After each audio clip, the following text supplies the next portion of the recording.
శారద నమో శారద నమో శారద మాత. హే విద్యా జ్ఞాన ప్రదాయిని మా వీణా పుస్తకధారిణి భవభంజని మనోరంజని సత్య సాయిశ్వరి మాత. విశిష్ట అతిథులు, అభయ ఫౌండేషన్ సంస్థాపకులు స్వామి బాలచంద్ర గారికి ప్రణమిల్లుతూ, అభయ ఫౌండేషన్ నడుస్తున్నది 3 సూత్రాల మీద. ఒకటి ఎడ్యుకేషన్, రెండవది ఎంపవర్మెంట్, 3 ఎన్లైట్మెంట్. సాధారణంగా ఈ ఎడ్యుకేషను ఎంపవర్మెంట్ 2 సాధారణంగా ప్రతి ఒక్కళ్ళు అందించగలుగుతారు.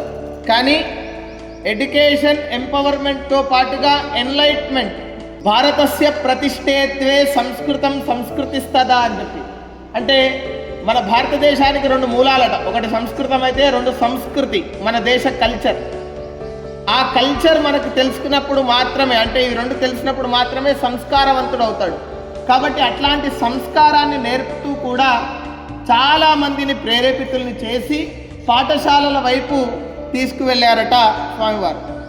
అది మాత్రమే కాదు, మనలాంటి పిల్లలకి చాలా సమస్యలు విద్యలో, అంటే సమస్యలు అంటే ఇక్కడ మనకి ఒక్కొక్కసారి అది మనం సరిగ్గా నేర్చుకోలేకపోవచ్చు, లేదంటే విద్యకు ఎందుకు చదవాలి అనేటువంటి ఆ కోరిక లేకపోవడం కానీ, ఇట్లాంటి ఏ సమస్యలు వచ్చినా కూడా దానికోసమే స్వామీజీ గారు ఒక బుక్ రాయడం జరిగింది. దానికే కంపాస్ అని చెప్పి పేరు. ఆ కంపాస్ బుక్ ద్వారా కూడా, కంపాస్ అంటే ఏంటి? దిశానిర్దేశం చేసేది అని.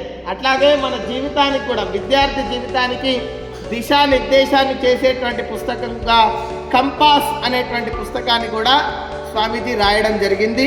అది దాదాపుగా 25,000 ప్రభుత్వపు పాఠశాలలకి గవర్నమెంట్ ద్వారానే